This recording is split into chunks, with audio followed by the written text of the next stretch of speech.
Hi friends, అందరికీ నమస్కారం. Friends, ఇప్పుడు వచ్చిన మరొక అప్డేట్ అయితే కనుక తెలుసుకుందాము. సీనియర్ సిటిజన్లందరికీ కూడా రైల్వే టికెట్లపై గుడ్ న్యూస్ చెప్పిన కేంద్రం. అయితే గతంలో ఉన్నటువంటి రూల్స్ని కొంత సడలించి మరికొన్ని కొత్త రూల్స్ అయితే కనుక కలిపి డిస్కౌంట్ అయితే కనుక మళ్ళీ ఇవ్వబోతున్నట్లుగా చెప్తున్నారు. వివరాలు వీడియోలో తెలుసుకుందాం. వీడియో పూర్తిగా చూడండి, అలాగే తప్పకుండా లైక్ చేయండి. మరిన్ని అప్డేట్స్ కోసం ఛానల్ని సబ్స్క్రైబ్ చేసుకోండి. ఫ్రెండ్స్, చాలామంది వీడియోస్ చూస్తున్నారు కానీ సబ్స్క్రైబ్ చేసుకోవడం మర్చిపోతున్నారు. తప్పకుండా సబ్స్క్రైబ్ చేసుకోండి. లేటెస్ట్ అప్డేట్స్ ఎప్పటికప్పుడు మన ఛానల్ ద్వారా మీకు తెలియజేయడం జరుగుతుంది. వివరాల్లోకి వెళ్ళిపోదాం. ఇండియన్ రైల్వే సీనియర్ సిటిజన్లకు టికెట్ డిస్కౌంట్ విధానంలో కొన్ని మార్పులు చేసి మళ్ళీ అయితే కనుక స్టార్ట్ చేశారు. దీంతో ఇంతకు ముందుగా అంటే గతంలో చూస్తే కరోనాకు తర్వాత నుంచి అయితే డిస్కౌంట్లు మొత్తం ఎత్తేసారు. అసలు ఎవరికి కూడా డిస్కౌంట్లు ఇవ్వట్లేదు. కానీ ఇప్పుడు కొన్ని నిబంధనలతో డిస్కౌంట్ అయితే స్టార్ట్ చేశారు.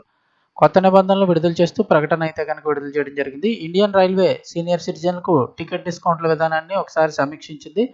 ముందు 60 ఏళ్ళు దాటిన వారికి డిస్కౌంట్ ఉండేది. కానీ ఇప్పుడు అందరికీ కాదు, కొంతమందికే వర్తించబోతుంది. ఎవరికైనా చూస్తే కొత్త నిబంధనల ప్రకారం 70 ఏళ్ళు పైబడిన సీనియర్ సిటిజన్లందరికీ కూడా టికెట్ అయితే డిస్కౌంట్ ఉంటుంది. గతంలో అయితే కనుక పురుషులకు 60 ఏళ్ళు, మహిళలకు 58 ఏళ్ళు దాటితే కనుక టికెట్ల మీద డిస్కౌంట్ ఇచ్చేవారు. ఇప్పుడు ఈ రూల్స్ అయితే కనుక మార్చి 70 ఏళ్ళు దాటిన వారందరికీ కూడా టికెట్లో 40% డిస్కౌంట్ అయితే ఇవ్వబోతున్నారు. దీంతో చాలామంది సీనియర్ సిటిజన్లకు అయితే కనుక డిస్కౌంట్ అందని పరిస్థితి నెలకొంది. కొత్త నిబంధనల ప్రకారం 70 ఏళ్ళు పైబడిన పురుషులైనా మహిళలైనా ఇద్దరికి కూడా టికెట్పై 40% డిస్కౌంట్ ఉంటుంది. అది కూడా ఈ డిస్కౌంట్లో మళ్ళీ చిన్న కొర్రీ పెట్టారు. ఏంటి అని చూస్తే ఈ డిస్కౌంట్ అన్ని బోగీలకి వర్తించదు, కేవలం స్లీపర్కి మాత్రమే ఇస్తామని చెప్తున్నారు. అంటే జనరల్ క్లాసులకి స్లీపర్కి ఇస్తారు, ఏసీ క్లాసులకు వర్తించదు. సో 70 ఏళ్ళు దాటిన వారు అంతే కనుక మినిమం ఏసీ బోగికి అయితే వెళ్తూ ఉంటారు. మరి ఇప్పుడు వాటిని దానికి కూడా వర్తించదు, ఓన్లీ స్లీపర్కి అన్నారు. ఇండియన్ రైల్వే ప్రకారం సీనియర్ సిటిజన్ డిస్కౌంట్లకు దాదాపుగా ఏడాదికి 2,000 కోట్లు ఖర్చు అవుతుంది.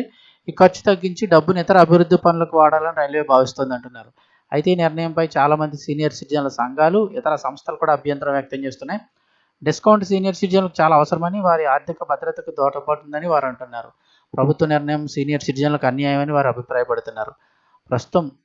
ప్రభుత్వం భవిష్యత్తులో ఈ విధానాన్ని మళ్ళీ సమీక్షించవచ్చు. ప్రస్తుతానికి ఈ నిర్ణయం అయితే కనుక 70 ఏళ్ళు పైబడిన వారికి డిస్కౌంట్ ఉంటుంది. 70 ఏళ్ళు పైబడిన పురుషులు, మహిళలు ఇద్దరికి కూడా 40% డిస్కౌంట్ ఉంటుంది. Indian railway senior citizen discount విధానంలో ఈ మార్పులు అయితే చేస్తూ నిర్ణయం తీసుకుంది. ప్రభుత్వం నుంచి వచ్చే లేటెస్ట్ అప్డేట్స్ ఎప్పటికప్పుడు తెలుసుకోవడానికి ఛానల్ వెంటనే సబ్స్క్రైబ్ చేసుకోండి.